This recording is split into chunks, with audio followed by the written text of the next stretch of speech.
The diving pool is always warm here. I feel as though I've been swallowed by a huge animal.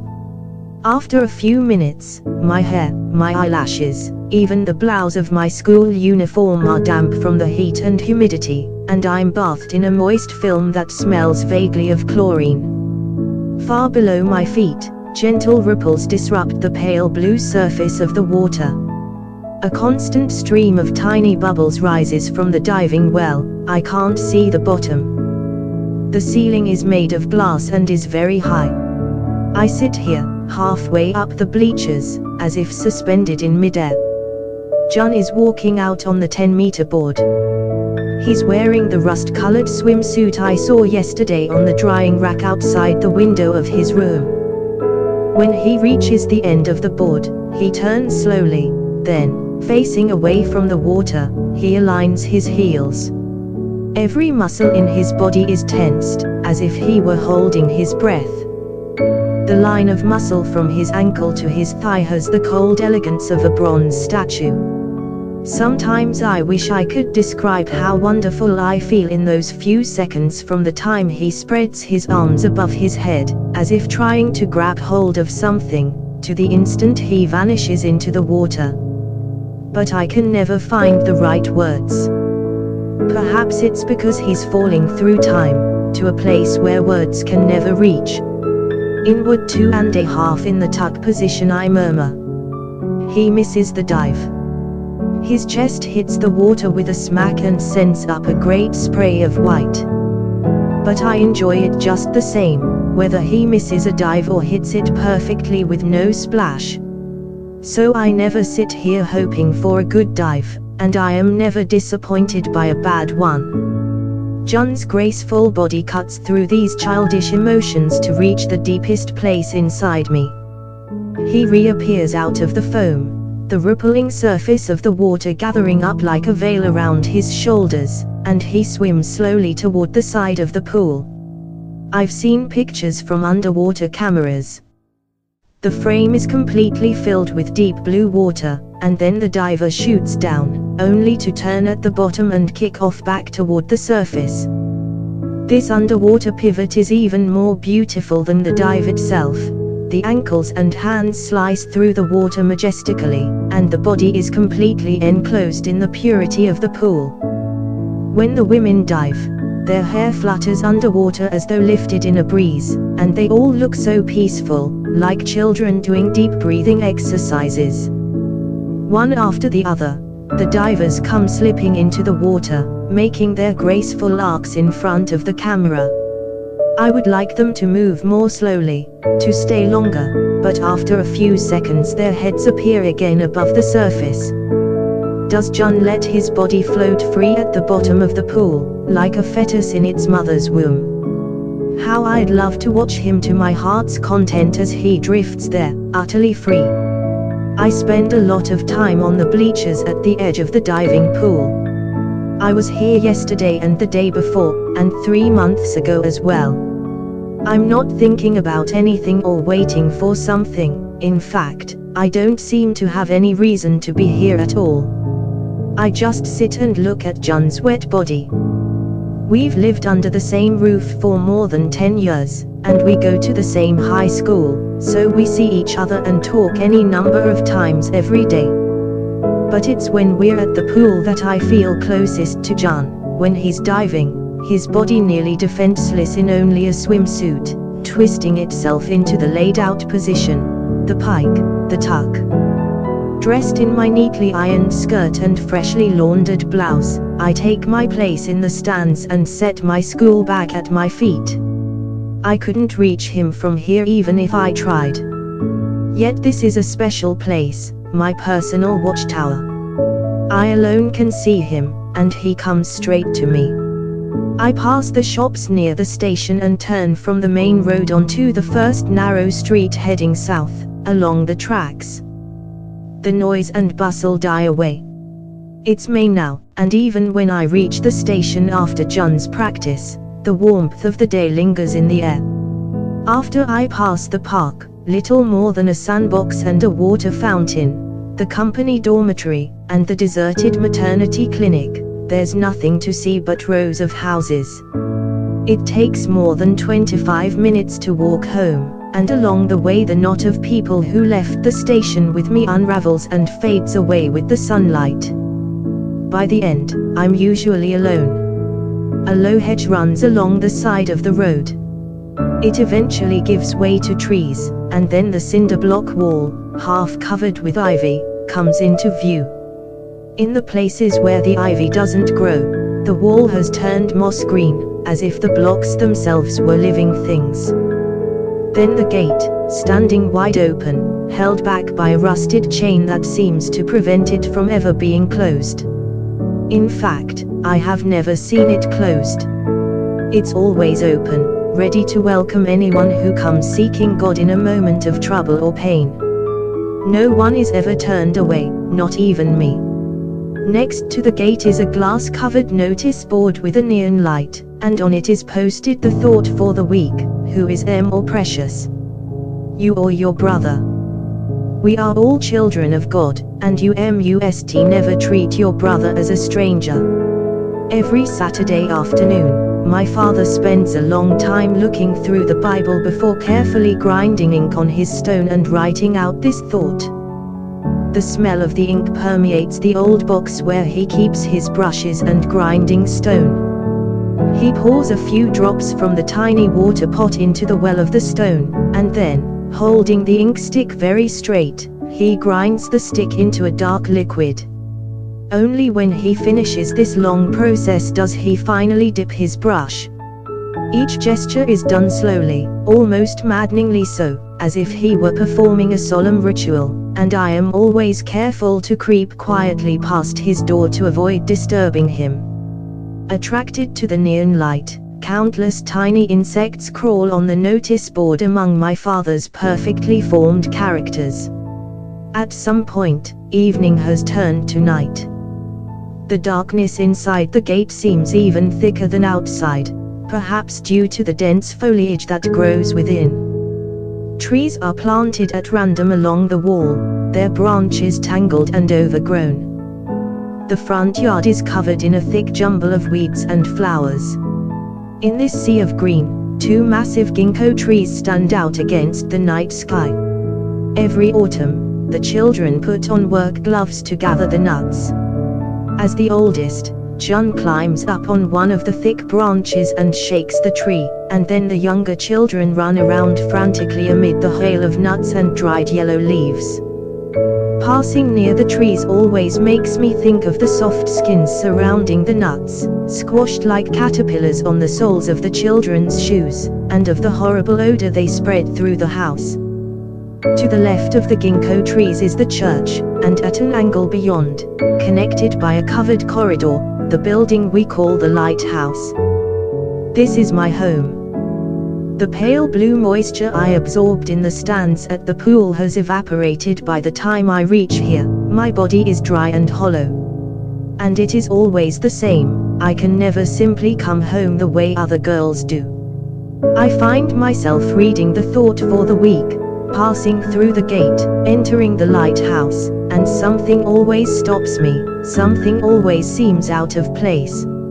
Sometimes, as I approach, the lighthouse appears fixed and acute, while I, by contrast, feel vague and dim. At other times, I feel almost painfully clear and sharp, while the lighthouse is hazy. Either way, there is always something irreconcilable between the house and me, something I can never get past. This was my home. My family was here. Jun, too. I remind myself of these facts each time I surrender to the curtain of green and open the door of the lighthouse. When I try to put my memories in some kind of order, I realize that the earliest ones are the clearest and most indelible. It was a brilliant morning in early summer. Jun and I were playing by the old well in the backyard. The well had been filled in long before and a fig tree planted over it. We must have been 4 or 5 years old, so it was soon after Jun had come to live at the lighthouse. His mother had been a chronic alcoholic, and he had been born out of wedlock, so one of our loyal parishioners had brought him to us. I had broken off a branch from the fig tree and was watching the opalescent liquid ooze from the wound. When I touched it, the sticky emission clung to my finger. I broke another branch. "Time for Milky," I said to June. I made him sit on my lap, and I wrapped an arm around his shoulders as I brought the branch to his lips. Nothing about Jun's body then hinted at the muscular form later shining in the transparent water of the pool. My arms remember only the softness of an ordinary small child. Like a baby at the breast, he pursed his lips and made little chirping sounds, even wrapping his hands around mine as if he were clutching a bottle. The milk of the fig had a bitter, earthy smell. I felt myself suddenly overcome by a strange and horrible sensation. It might have been the fig milk or the softness of Jun's body bringing it on, but that seemed to be the beginning, though I suppose it's possible this terrible feeling took hold of me even earlier, before I was even born. I broke a thicker branch with more milk and smeared it against his mouth. He knit his brow and licked his lips, and at that moment the sunlight becomes intensely bright, the scene blurs to white, and my oldest memory comes to an end. Since that time, I've had many similar moments, and I can never hear the words family and home without feeling that they sound strange, never simply hear them and let them go. When I stop to examine them, though, the words seem hollow, seem to rattle at my feet like empty cans. My father and mother are the leaders of a church, a place they say mediates between the faithful and their God. They also run the lighthouse, which is an orphanage where I am the only child who is not an orphan, a fact that has disfigured my family. Occasionally, perhaps to stir up this feeling that haunts me, I open one of the photo albums that line the bottom shelf of the bookcase in the playroom. I sit on the floor, amid the picture books and blocks, and select an album at random. The photos were all taken at lighthouse events, picnics under the cherry blossoms, clam digging at low tide, barbecues, gathering ginkgo nuts, and everyone is full of orphans. As in pictures from a class field trip, the faces are lined up one next to the other. And there I am, lost among them. If it were really a field trip, it would end, but these orphans came home with me to the lighthouse. More often than not, my mother and father stand smiling behind the children. My father's smile is calm and even, and perhaps a bit perfunctory. Though that's to be expected for a man who spends half his life presiding over religious services and church functions. He is almost always praying his endless prayers. I gaze at the photograph of my father just as someone might gaze at the altar from the pew. I flip sadly through an album, studying the photos. Each one is just like all the others, but none of them records my weight or length at birth, or contains a copy of my tiny footprint, or a picture of my parents and me. I slam it closed. Sometimes I have thought it might be better if I were an orphan, too. If I could have one of the tragic histories so common at the lighthouse, an alcoholic mother, a homicidal father, parents lost to death or abandonment, anything at all, then I would have been a proper orphan. Then, like all the other children, I might have imagined that the nice couple who ran the lighthouse were my real parents, or pretended to be sweet and innocent in the hope of being adopted. Somehow, that would have made my life much simpler. From the time of the incident with the fig tree, I wanted only one thing: to be part of a normal, quiet family. Still, when Jun disappears into the locker room and I gather up my school bag, watching as the surface of the pool becomes calm and glass-like again, or, on Sunday nights, when I listen quietly for the sound of Jun coming home through the green darkness after a diving meet, at such times I feel my desire for a family evaporate like the mist. I grope after it, though I know it's pointless.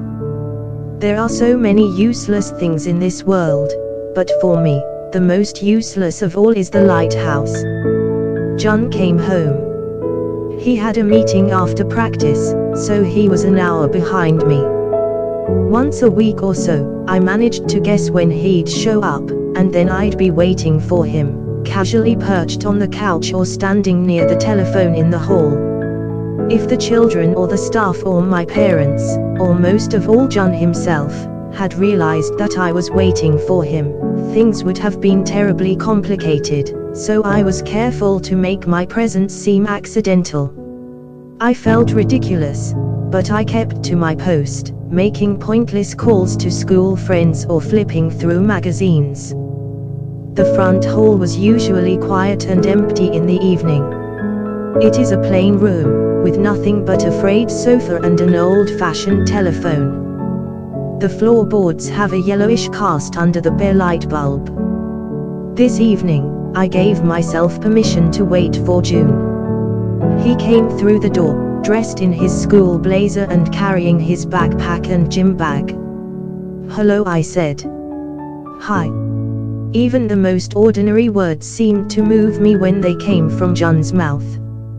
The fresh, clean smell of the pool clung to his body, and his hair was still slightly damp, the way I loved to see it. "I'm starved," he said, dropping his bags and slumping onto the sofa. But even this was done in a good-natured way, and his exhaustion was scented with the bright smell of the pool. "I envy you," I said, leaning against the telephone stand. "You work up an appetite. But I do almost nothing and still eat 3 meals a day.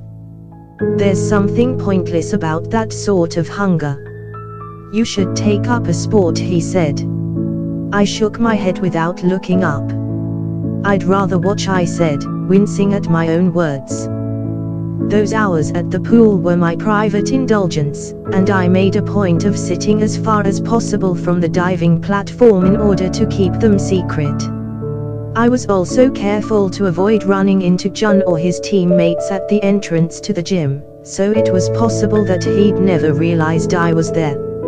Still, it made me sad somehow if he hadn't, even though I was the one taking all those precautions.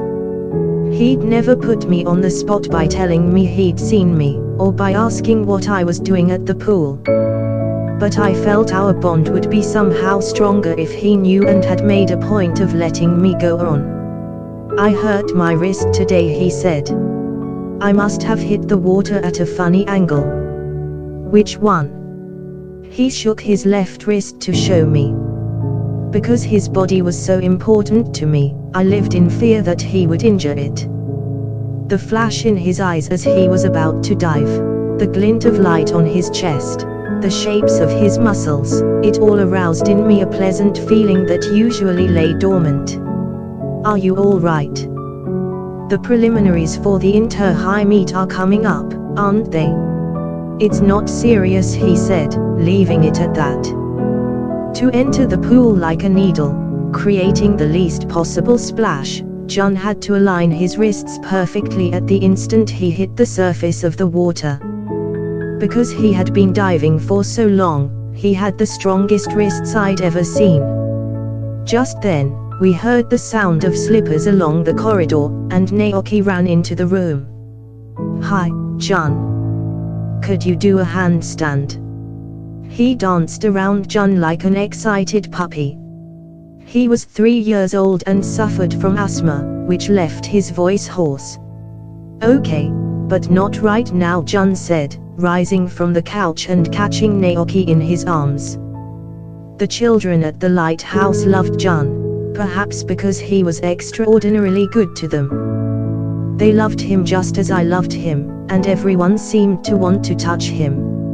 As he headed off, Naoki still in his arms, I whispered that he should take care of his wrist. "Then when?" Naoki whined. "And you have to walk on your hands, too." The rough sound of his voice disappeared down the hall. To my mind, dinner was the strangest part of life at the lighthouse, beginning with the fact that the kitchen and the dining room are in the basement. The church and the lighthouse are old, Western-style wooden buildings, their age apparent in every floorboard, hinge, and tile. The structures have become quite complex through frequent additions, and from the outside it is impossible to grasp their layout. Inside, they are more confusing still, with long, winding halls and small flights of stairs. The foyer of the lighthouse leads to a maze of corridors that snake through the building and eventually to a hall on the second floor that looks down on the courtyard through a window. At the end of the hall, there is a trapdoor in the floor with a heavy iron handle. The door makes a dry creak when it's lifted. We would fasten it to a hook on the ceiling before going down the steep flight of stairs to the dining room and the kitchen. The children loved the secret staircase. Before every meal there was a race, often ending in a fight, to see who could get to the trapdoor first. The director or one of the teachers hurried the children along as they disappeared down the staircase, one after the other. When I pulled on the rusty handle, heard the creaking of the trapdoor, and smelled the odors of the kitchen coming up the stairs, I was often reminded of the diary of Anne Frank, the stairs hidden behind the revolving bookcase. The plan of the secret house as convoluted as that of the lighthouse, the yellow Star of David, the pins in the map tracking the advancing invasion of Normandy, the gloomy, inadequate meals with Peter, the Van Durens, and Dr. Dussel.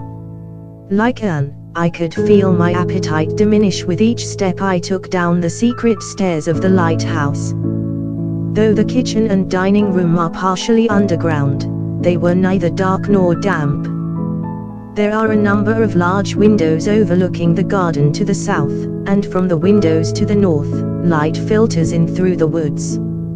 Yet here, too, there were inescapable signs of age and decay. The frying pans and pots lined up on the drying rack were scorched and discolored, and the appliances, mixers, ovens, refrigerators, and the like, were sturdy but old. The surface of the enormous table that dominated the room was covered with scratches and, in places, hollowed out by deep gouges. I found breakfasts in this dining room almost unbearable, amid a crowd of noisy children and scraps of scattered food. At dinner time, my father, who went to bed early in order to be up for morning services, would eat with the dozen or so younger children, and afterward I would eat with John, Rico, who was in the third year of middle school, the night proctor, and my mother. But even among the adults, after the tables had been wiped of the children's spills, I still found the meals disgusting. My mother was the heartiest, most cheerful person at the lighthouse. Particularly talkative during dinner, she was not one to cast about for topics that would include everyone, preferring to talk about herself and her interests from the moment we sat down until the meal was over. As she would grow increasingly excited and out of breath, I often wondered whether she in fact hated herself for talking so much. Eventually I began worrying that John and the others were growing weary of her. Her lips were like two maggots that never stopped wriggling, and I found myself wanting to squash them between my fingers. It was pitch black outside and the glass in the windows had turned a deep shade of green, but her voice tumbled brightly on in the darkening world. Rico and the night proctor stared down at their plates and mumbled acknowledgments from time to time. John's hair was dry by then. His body seemed smaller and more vulnerable when it wasn't wet. Unlike the rest of us, he never looked bored or sighed when my mother talked too much. Instead, he listened intently to her overbearing voice, nodding politely, eating with gusto, and even breaking in from time to time to ask a strategic question that encouraged her to talk even more. His voice seemed to blend with hers, and she turned to face him as her babbling grew more and more frantic. Meanwhile, I sat studying his profile, wondering how he could be so kind while I felt nothing but the cruelest sort of disgust. He would come down from the diving board and return to the lighthouse, where his muscles would warm and soften like silk floss, and then he would soak up all the things that set my nerves on edge: Naoki's raspy voice, the scraps of food flung about by the children, my mother's endless chattering. It seemed strange that he could be so good when life had treated him so badly, a father who ran off when he was born and a mother who had abandoned him for the bottle. I prayed desperately to be bathed in his kindness. The sound of children's feet came through the floor from upstairs. It was bath time. I could imagine them running around in great clouds of talcum powder. I stared at my mother's glistening lips and nudged my chopsticks against the fatty bits of meat left on my plate. Then I passed a sauce bottle to John, hoping to hear him say thank you. The sound of his voice could wash away the sour feeling in my stomach. It was a quiet Sunday afternoon. My mother and father had gone out to record a radio program for the church. Rico, who shared my room, was stretched out on the top bunk reading a science magazine. John was at the ballet class he attended every week. He had started recently at the urging of his diving coach, who said it would help him with form and flexibility. I have trouble imagining him at ballet class, accustomed as I am to seeing his body framed in sparkling water at diving practice, but I found myself feeling jealous of those flat-chested little girls in white leotards, their hair pulled back in tight buns. In John's absence, these Sunday afternoons seemed somber and endless. I kept busy by reviewing for my English class. When I became bored, I flipped through the dictionary at random, studying the simple yet strangely realistic illustrations: an albatross, a still, a wood box, a waffle iron. It was a beautiful day outside. Sunlight covered the ground like a shower of gold dust. The shadows of trembling ginkgo leaves were etched sharply on the wall of the church, and the breeze blowing through the curtains carried the first hints of summer. "Are you going to the hospital today?" I said, turning toward Rico.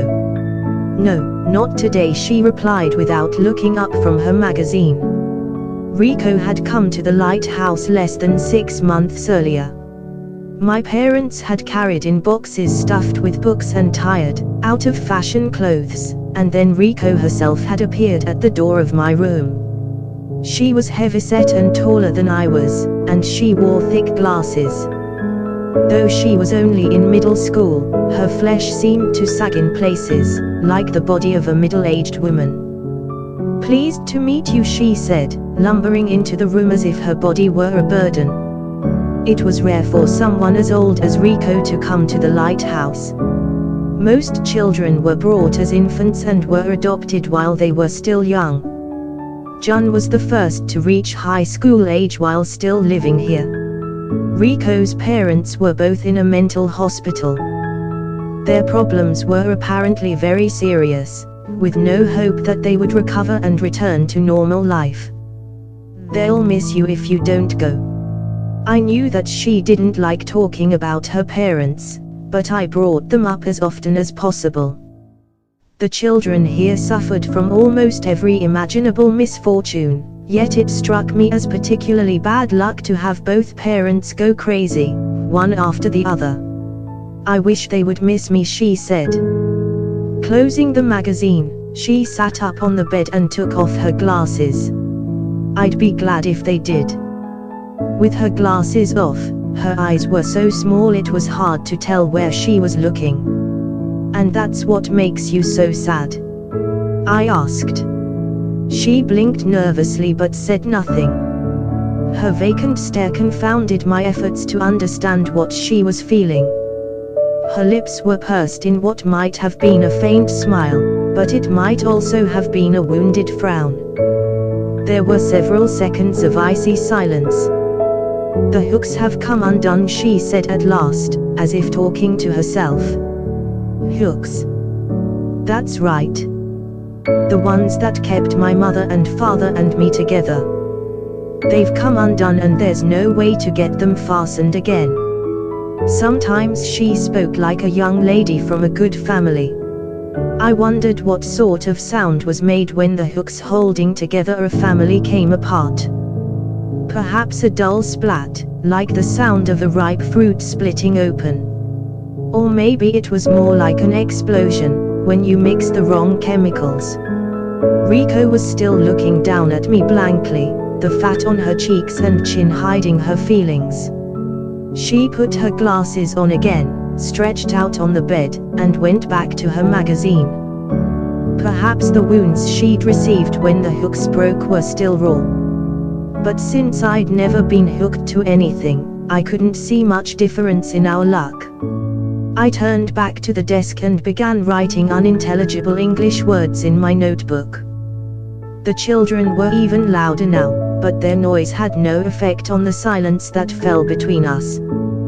The lighthouse was always noisy, a mixture of shouting and crying and pounding feet filled every corner of the building like some resident spirit. Just then, an urgent knock sounded at the door, and the part-time nurse came in carrying Ri in her arms. "We're going to take the children to the bazaar at the church, but Ri seems to be coming down with a cold. Could we leave her here with you?" She spoke quickly, rocking the child in her arms. "Sure," I said, getting up from the desk to take Ri. "I'll look after her." "Do you want to go with us, Riko?" the nurse said, looking toward the top bunk. "It's very kind of you to invite me, but I'm afraid I have other things I have to do today." As always, Riko's refusal was excessively polite. At a year and 5 months, Ri was the youngest child at the lighthouse. She wore a bright red plaisoit over her white shirt, and her nose was shiny and damp. The din from the children reached a crescendo and then subsided as they left with the 3 nurses. I took Ri downstairs and out in the backyard. The brilliant sunlight made the shadowy places seem fresh and clean, and the objects in them, a tricycle, a broken flower pot, every leaf and weed, stood out vividly. Cases of bottles waiting to be recycled and an empty box with a picture of asparagus were piled by the kitchen door. After the fig tree had stopped bearing fruit, it was cut down, leaving only a small mound of earth where the well had been. Ri was amusing herself by sticking a little shovel into this mound while I watched from a short way off, seated on one of the cases of bottles. The tiny legs protruding from the elastic hems of her pants looked like pads of smooth, white butter. Whether they are dark and blotchy, covered in a rash, or rippling with rings of fat, I am always fascinated by a baby's thighs. There is something almost erotic about their defenselessness, and yet they seem fresh and vivid, like separate living creatures. Ri was scooping up dirt with the shovel she held in one hand and dumping it into the bucket she held in the other. She had been doing this for some time, but when she missed the bucket and spilled the dirt on her hand, she came staggering toward me on unsteady little legs, crossing the boundary between bright sunlight and quiet shade. She made little pleading noises as she held out her soiled hand. It seemed clean enough to me, but I blew on her palm anyway. Children Ri's age have a peculiar odor, the dustiness of disposable diapers mixed with the pulpy smell of baby food. But in Ri's case, there was an added scent, like fresh butter at the moment you peel away the foil wrapper. She went back to her game, yet every few minutes she would stop and come over to have me dust off her hands. The simple regularity with which she did this gradually put me in a cruel mood. However, I didn't find the feeling particularly unpleasant. In fact, there was something agreeable about it. This cruel impulse had been coming over me quite often then. It seemed to be concealed somewhere in the spaces between my ribs, and the strange baby smell brought it out, almost as though plucking it from my body. The pain of its emergence comforted me as I stood watching Ri. Then, while she had her back turned, I slipped behind the kitchen door. After a few moments, the dirt on her hands began to bother her again and she dropped the shovel and bucket at her feet and stood staring at her palms. Finally, she turned for help toward the spot where I should have been sitting. As it dawned on her that I wasn't there, that she'd been left alone, she began crying in earnest. Her sobs were violent, seemingly about to rupture something inside her, and they were satisfying my cruel urge. I wanted her to cry even harder, and everything seemed perfectly arranged. No one would come to pick her up, I would be able to listen to my heart's content, and she was too young to tell anyone afterward. When we grow up, we find ways to hide our anxieties, our loneliness, our fear and sorrow. But children hide nothing, putting everything into their tears, which they spread liberally about for the whole world to see. I wanted to savor every one of Ree's tears, to run my tongue over the damp, festering, vulnerable places in her heart and open the wounds even wider. A dry breeze tugged at her straggly hair. The sun was still high in the sky, as if it were no longer setting, as if time had stopped. She continued to sob violently, barely able to catch her breath. When I finally appeared from behind the door, she wailed even louder and came running to throw herself in my arms, her buttery little thighs churning all the way. As I lifted her up and held her, the sobs subsided into pitiful whimpers that barely hinted at her vanished anger. Damp with tears and snot, the little cheeks pressed against my chest, and with them came that strange child smell. The arrogance of Ree's self-assurance restored my cruel thoughts. My eyes wandered to the large urn abandoned at the edge of the woods in back. Once a decoration in a hall at the lighthouse, it was a bison pot, nearly as tall as a man's chest. I carried Ree to it, rubbing her back to quiet her ragged breathing. Then I removed its lid of rotting boards and slowly lowered her inside. I wanted to hear her cry louder. I wanted to hear every kind of howl or sob she could produce. Her legs contracted in terror, as if she were going into convulsions, and she clung to my arms. "It's all right," I said, shaking off her tiny fingers. "Don't be afraid." Inside, the urn was cool and damp. She flailed about, screaming at the top of her lungs. Her cries came pouring up and into me like a stream of molten steel. I gripped the mouth of the urn with both hands to keep it from toppling over and stared down at Ree's futile struggles. Every day of my life I had heard someone crying at the lighthouse. In the brief pauses between roughhousing and fights, between laughter and screaming, there had always been tears. And I had tried my best to love every one of them because I was the orphan no family wanted to adopt, the only one who could never leave the lighthouse. Still, Ree's terrified tears were particularly satisfying, like hands caressing me in exactly the right places, not vague, imaginary hands but his hands, the ones I was sure would know just how to please me. "Just a little more," I said, the words disappearing into the urn. As I watched her reach imploringly for me, my chin resting on the rim, I felt a giggle welling up inside.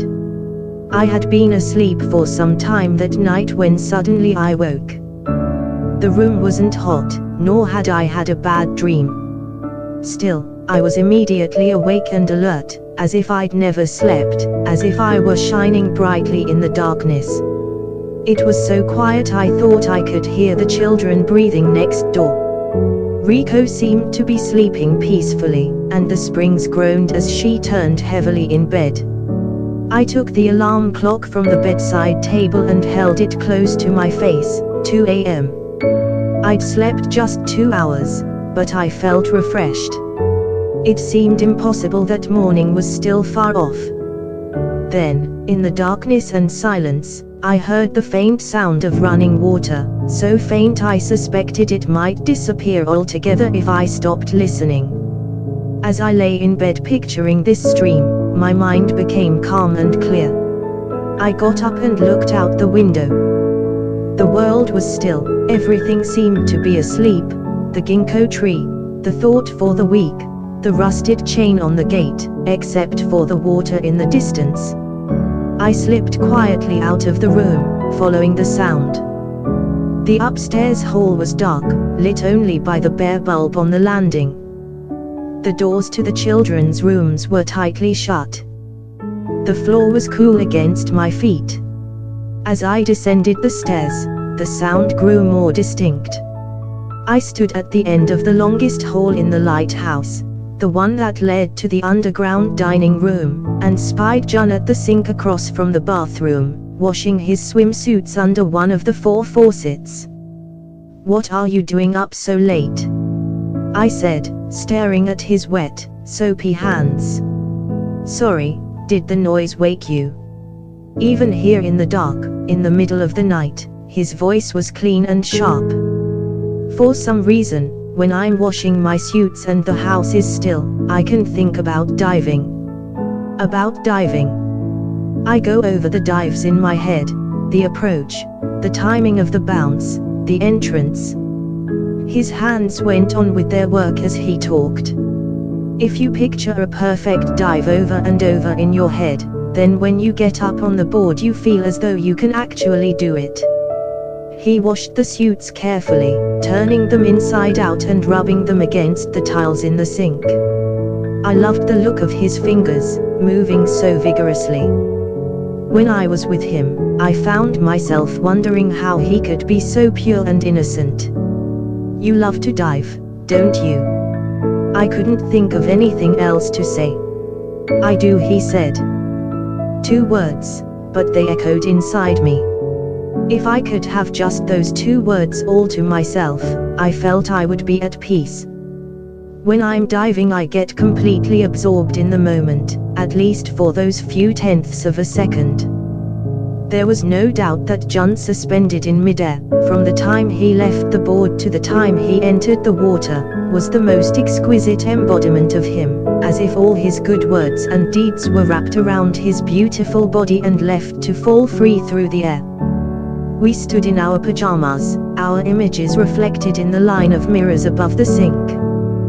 The house was utterly still, as if only the air around us were alive. The light, too, seemed to have collected on us. Everything else beyond the window pane and down the hall was pitch black.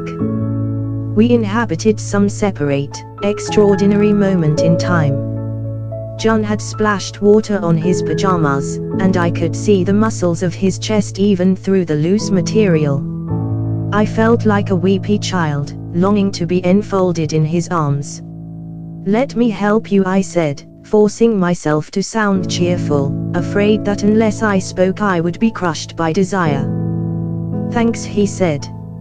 I turned on the faucet next to him and rinsed the soap from one of the suits. I let the water trickle in a thin stream, cautious not to make noise and wake someone else, ending this moment with June. There were 3 suits, and I knew the pattern on each: the one he got when he first joined the diving team, the one from a big meet the previous year, the one the children had given him for his birthday. I knew them all by heart.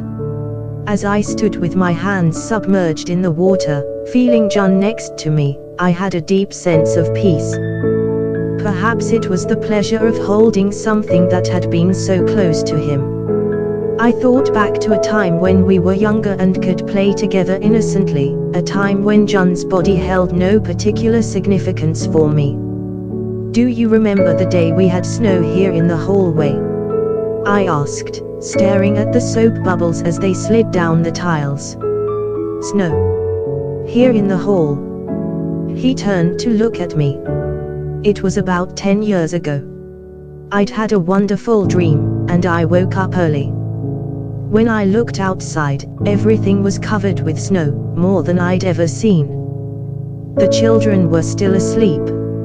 I jumped out of bed and ran downstairs, and the hall was completely buried in snow from one end to the other.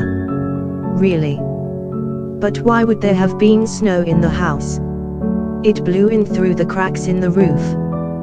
The repairman came after the snow melted to nail boards over the holes. "You really don't remember?" John looked thoughtful for a moment. "I suppose it does sound vaguely familiar." "Try to remember," I said. "It would be a shame to forget something so beautiful."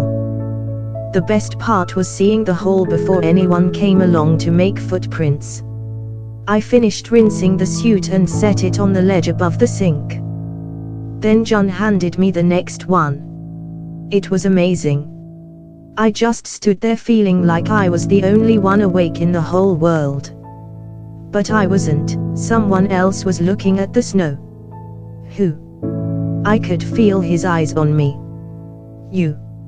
At some point I realized you were standing behind me, and I had the feeling you'd been there all along. You were wearing those blue pajamas with bees and bear cubs.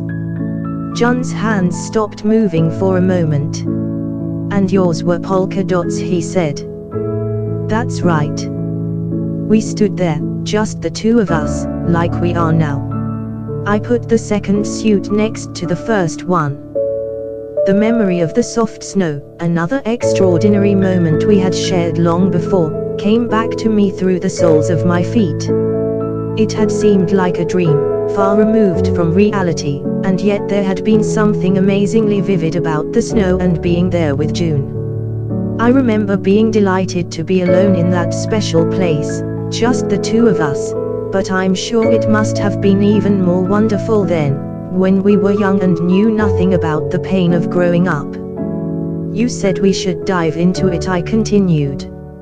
I was afraid, but you said it was safe, that it would be wonderful, and then you spread out your arms and fell in. You left a perfect print of yourself in the snow. We couldn't stop laughing, but we were quiet, so no one else would know. Then you pushed me in and I got snow all in my eyes. It was fun, wasn't it? He sounded as though he would never know that sort of pleasure again. And perhaps he was right. It was hard to know what was coming, where our lives would lead, and it made me sad to think about the future. I doubted that we would ever have a quiet chat about the night we washed out his swimsuits. One after the other, the children at the lighthouse all went away, leaving me behind. I had no idea how many of them I had watched go, standing alone at the window of my room, and there was no reason to believe that John wouldn't leave like the rest. One day he would go, dressed in his new clothes, accompanied by his new family, disappearing around the corner where the thought for the week was posted. And that was why I wanted to remember the happiness we'd had together while we still could. I washed the suits with great care, as if by doing so I could wash away my cruelty to Ree that afternoon. I needed to pretend to be myself at a younger, more innocent age, when we had stood marveling at the snow in the hall. I was sure that John would dive into only pure water, and I wanted his dive into me to be perfect. I wanted him to enter with no splash at all. Once we'd finished talking about that morning so many years before, we couldn't think of anything else to say. The sound of time flowing between us became the sound of the water trickling quietly from the faucet until dawn. Spring passed, and soon it was raining every day. A fine mist, like fluttering insect wings, dampened the trees and bushes that grew around the lighthouse. The days dragged by, the rain seemed always on the point of stopping but never did. I felt as though I was sleepwalking at school, waking only when I spotted John at the library or by the vending machines. As soon as classes ended, I headed for the sports center and the diving pool, and it was there alone, seated in the stands, that I felt myself come to life. Life at the lighthouse was monotonous. After the rain set in, mold began to grow down in the kitchen and dining room, a lovely shade of green on a leftover roll and a snow-white variety on the apple pie one of the nurses had baked 3 days before. The sight of a garbage pail full of this decay aroused my cruel streak again, and I found myself imagining how Ree would scream if I sealed her inside. She would cry until she was covered with tears and sweat and snot, then a coating of mold, like colorful fuzz, would spread over her silky little thighs. Whenever I saw the pail, I imagined the mold on Ree's thighs. One Sunday afternoon, I was in the playroom. 3 of the youngest children, still too young for kindergarten, were playing together in a sea of toys. Ree was among them. An early typhoon had passed to the west. The rain had stopped for the moment, and I was sitting near the window, listening to the wind. A fight broke out over one of the toys, and Ri began to cry. I went over to pick her up. As she sobbed, she wriggled her fingers between the buttons on my blouse, searching for the comfort of a breast. "You can't go outside to play," I told the other children. "The wind would blow you away." Then I took Ri to my room. Riko had gone to see her parents at the hospital and wouldn't be back for hours. Ri cheered up almost immediately and began to paw at the things Riko had piled under her desk: cassette tapes for practicing English conversation, pennants she had collected on school trips, a flashlight with dead batteries. As I watched her, I wondered whether she had forgotten that I had shut her up in the urn and let her cry. The wind shook the trees around the lighthouse. The roar seemed to wash over the building, amplified by the dense mass of leaves. Under the desk, Ri was sorting through her discoveries, bringing each object to her mouth before moving on to the next. Her legs were stuck fast to the floor. Little children are like a different species, and I watched Ri the way another person might watch a rare specimen in a zoo. I wanted to pet her, to spoil her, but I didn't know how to do it. I noticed a box wrapped in white paper that was peeking out of the open drawer of my desk. In it was a cream puff I had brought home 4 or 5 days earlier. A fine rain had been falling on that day, too. The line of poplar trees around the sports center was veiled in mist. As I walked, I thought about the dives that Jun had been practicing and their degrees of difficulty. The soccer field and baseball diamond were deserted and silent, the only sound coming from the cars on the road beyond the trees. A new pastry shop had just opened outside the center. The building was made entirely of glass, more like a greenhouse than a shop, and every detail of the kitchen, the knobs on the oven, the frosting bags, the knives and spatulas, was clearly visible. Large bouquets of flowers lined the doorway to celebrate the opening. I'm not sure why I went in. I hadn't been particularly hungry. But the afternoon was dark and grey, and the rain hung over everything like a thick cloud of smoke. The shop, by contrast, was bright and cheerful, reminding me of the glittering diving pool. It was almost too bright. There were no other customers, and the display case was nearly empty. Like everything else in the shop, it was immaculate. The cakes were like exquisite lacework. I bent over to examine them while a young woman in a frilly apron waited to take my order. I pointed at the last 3 cream puffs, lined up modestly in one corner of the case. "I'd like those," I said. The frilly young woman carefully transferred the cream puffs to a box, wrapped it in paper, affixed the shop seal, and then tied the whole thing with ribbon. Carrying the cake box along with my school bag was somewhat difficult, and the safety of my new package obsessed me until I reached home. I ate 1 cream puff and gave one to Riko, who, after thanking me with her usual exaggerated politeness, retreated to the top bunk to devour it. The third one I left in the box, which I put in the bottom drawer of the desk. Every time I opened the drawer, the white box seemed out of place, there among the ruler, the stapler, and a stack of photocopies, but I had almost forgotten about the cream puff inside. I carefully removed the box from the drawer, as if I were handling something fragile. I expected it to be heavier, yet the box was as light as a cream puff. I also expected to find a mass of brightly colored mold inside. However, the pastry looked almost as it had in the store, puffy and golden. "Ri, come here. I have a treat for you." She turned to look, and when she realized what was in the box, she came running happily to jump into my lap. It wasn't until I cut the cream puff in half that I realized that the sweet smell of eggs and sugar and milk had been replaced by an acrid stench, like that of an unripe grapefruit.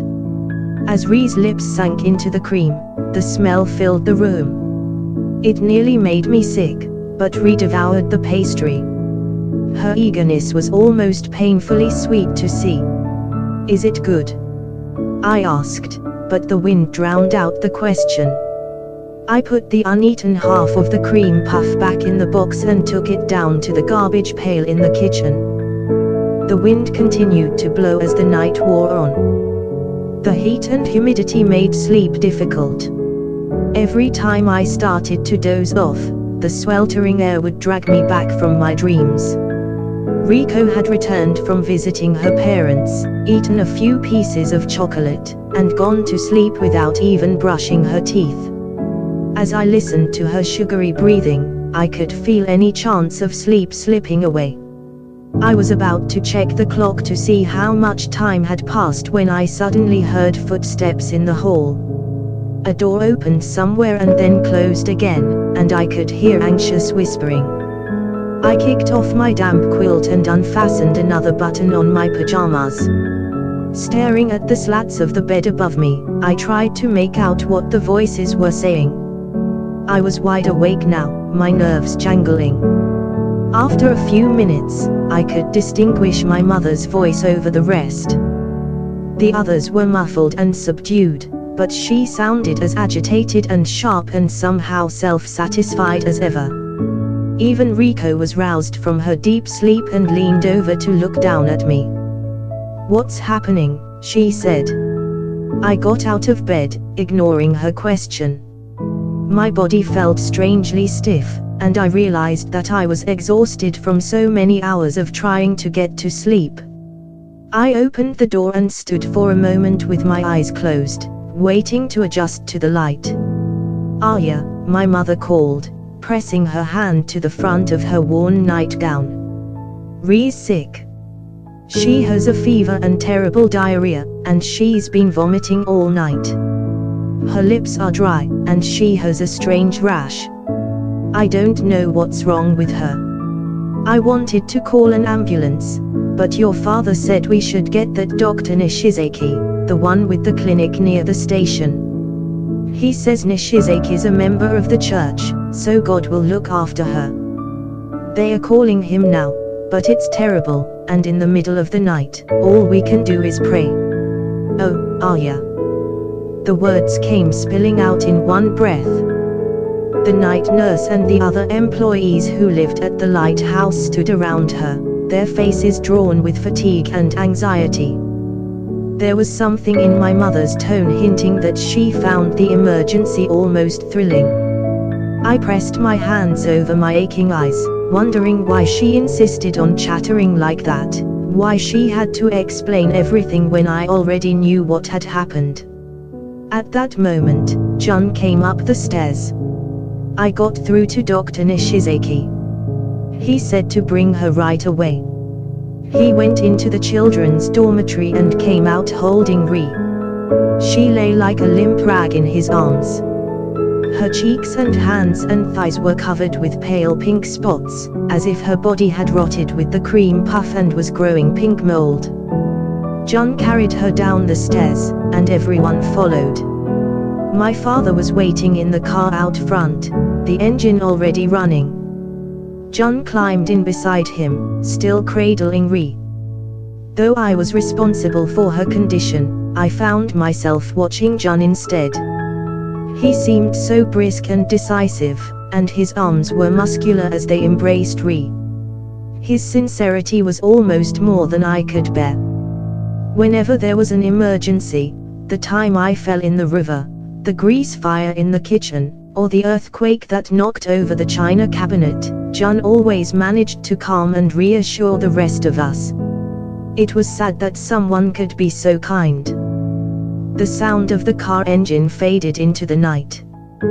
The others returned quietly to their rooms while my mother continued to call after the car. "Call me the minute you hear anything. I'll wait by the phone. If they send her to the hospital, let me know so I can get her things together." When they were gone, she turned to me, ready to launch a new soliloquy. "I hope it's nothing serious.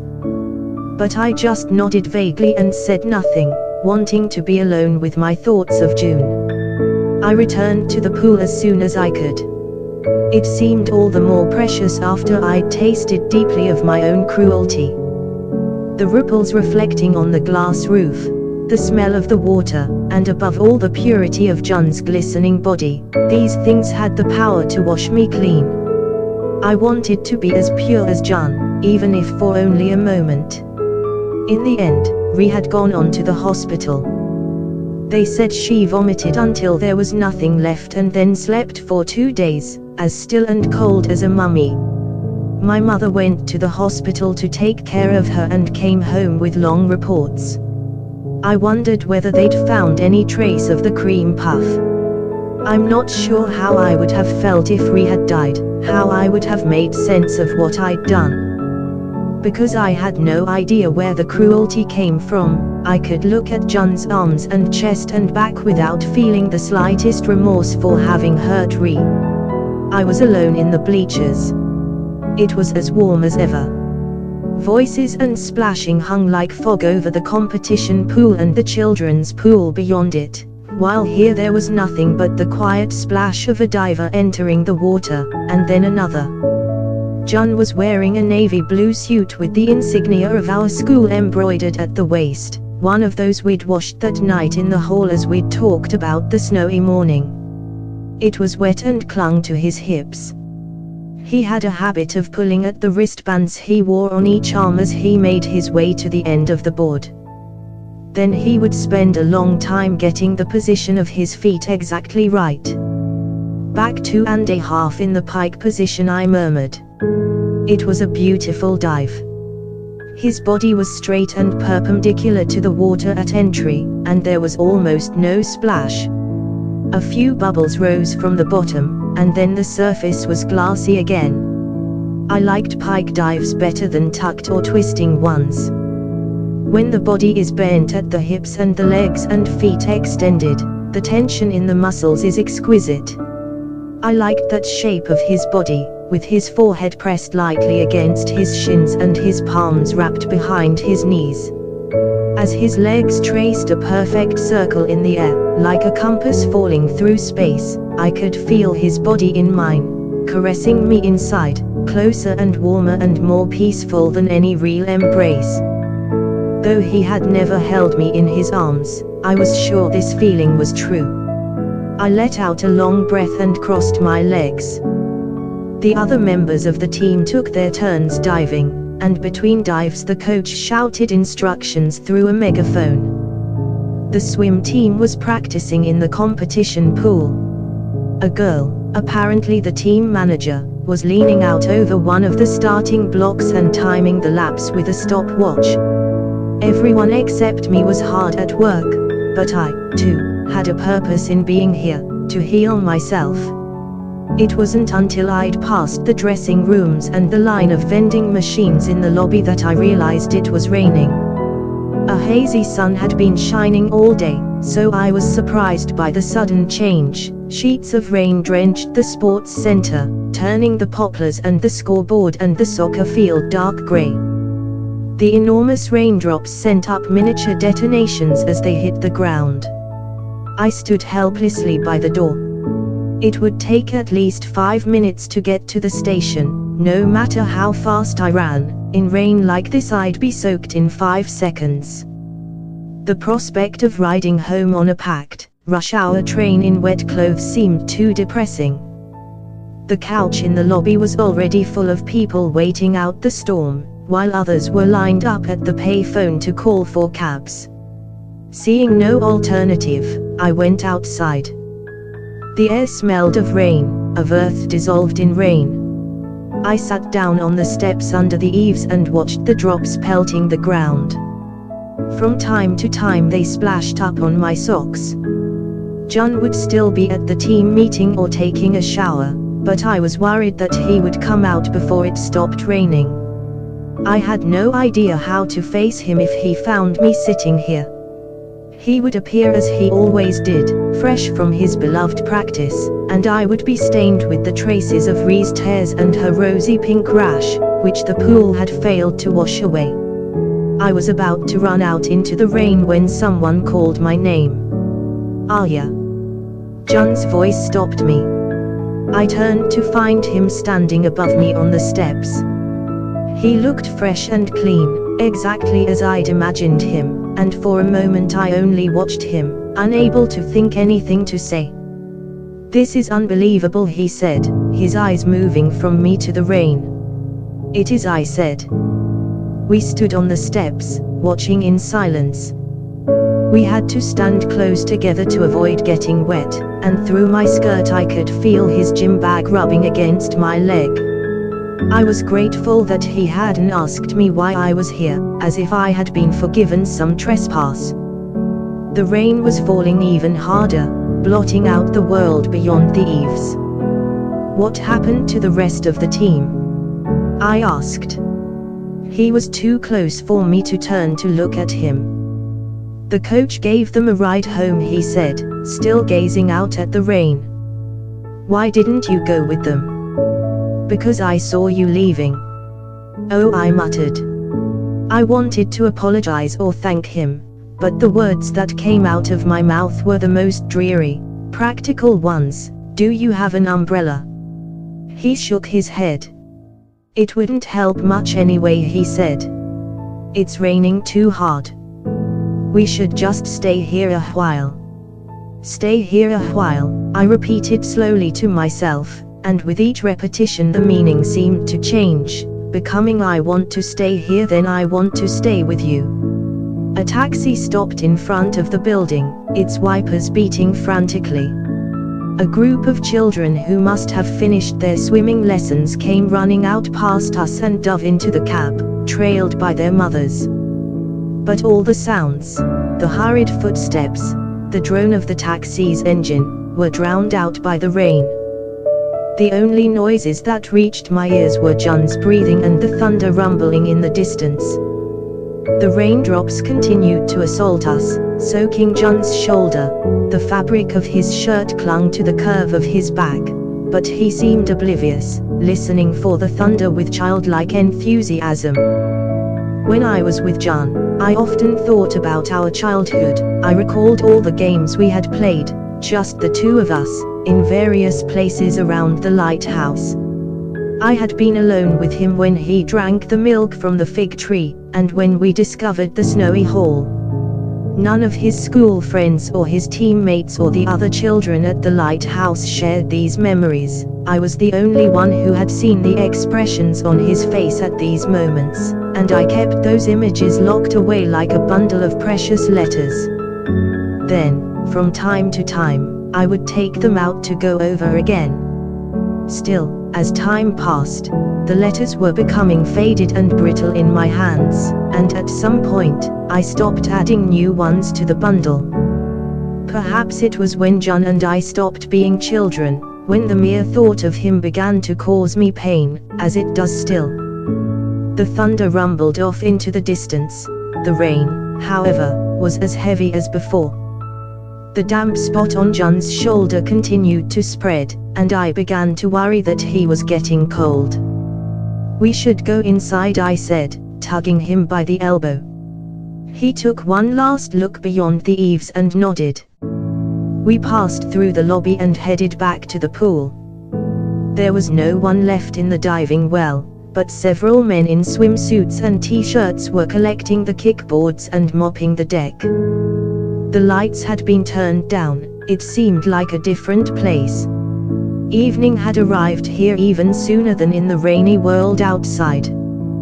We sat in the highest row of bleachers, our backs against the railing. The surface of the pool rippled gently below. "This feels strange," I said, staring at his profile. "Why is that?" he said, turning to look at me. "I'm usually the only one up here in the stands. I sit here all alone and watch you on the board. But today, here you are, sitting right next to me. You always come to watch me practice, don't you?" His voice was so warm, so full of gratitude, that I could only nod. "Your body falling through space touches the deepest part of me. I murmured in my heart the words I could never say aloud. I come here straight from class and just sit and watch. I don't have anything else to do. I don't exercise, I don't do much of anything. I must seem like a useless old woman to you. You shouldn't be so hard on yourself, he said. You'll find something that's right for you eventually. You just seem uncertain right now. Is that what you think? It is, he said, nodding.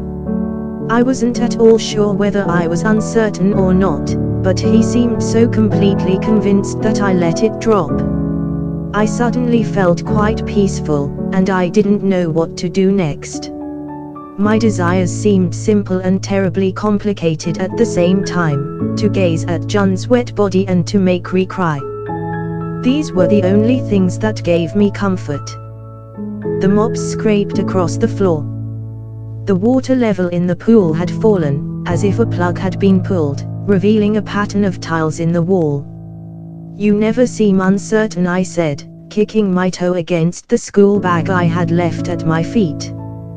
There's no time for that when you're diving. He gripped the railing with both hands and raised his body, as if about to do a chin-up. Maybe it's because there was something so uncertain and twisted about my birth, but when I'm up there on the board I just want to dive as straight and clean as possible, with no hesitation. I was watching Jun's powerful fingers as they gripped the rail. Do you resent what your parents did to you? No, he said, hesitating for a moment. How can you resent someone you don't even know? I suddenly felt terribly sad, as if I were only just learning that he was an orphan. No matter how kind he was to people, no matter how perfectly he performed his dives, he would always be an orphan. I wanted to breathe on his damp shoulder, to warm it with my breath. The rain was beating on the glass above us. The pool was empty then, and the attendants had climbed in to scrub the bottom. The diving well was larger and deeper than I had imagined. They had turned off the lights above the bleachers, as if we were descending further into the night, and we were left in the dim glow that reached us from the pool. We rambled from topic to topic: the extra math homework, our class trip, the school assembly, and occasionally we would look up at the rain. It seemed to be slowing. I wonder when Ri will get out of the hospital, Jun said at last, as if this were simply the next topic in our long, meandering talk. But the mention of her name pierced me like a thorn. I wonder, I said. I pictured the scene in her hospital room from the one visit I'd paid her, the walls decorated with crayon drawings, the stuffed Mickey Mouse on her bed, and Ri herself stretched out lethargically on the wrinkled sheets. It was you, wasn't it? His tone was so matter-of-fact, so unchanged, that I didn't understand immediately. You did that to Ri, didn't you? The voice was the same, but this time the words began to sink in, as if they'd been replayed at a slower speed. There was no hint of blame or reproach in his voice, yet I felt a chill come over me. You knew. My voice was hoarse. Yes. How? I was always watching you. This could have been a breathless declaration of love or a final farewell. I've known what you were doing to her for a while now. His eyes were fixed on the bottom of the pool. Ri's had a hard time, he said, his voice low and even. Her mother was mentally retarded, and she had Ri in a restroom. If he had attacked me outright, I might have been able to defend myself. Instead, he exposed my secret as if offering himself to me. I was left mute, listening to my heart pounding in my chest. I wanted him to stop talking. Anything he said would only make me sadder. Ri's sharp cries echoed in my ears, cutting Jun's shining muscles all to shreds. The world was spinning in front of me, as if I were falling head over heels into the empty diving well. We sat for a moment, saying nothing. The railing had become warm against my back.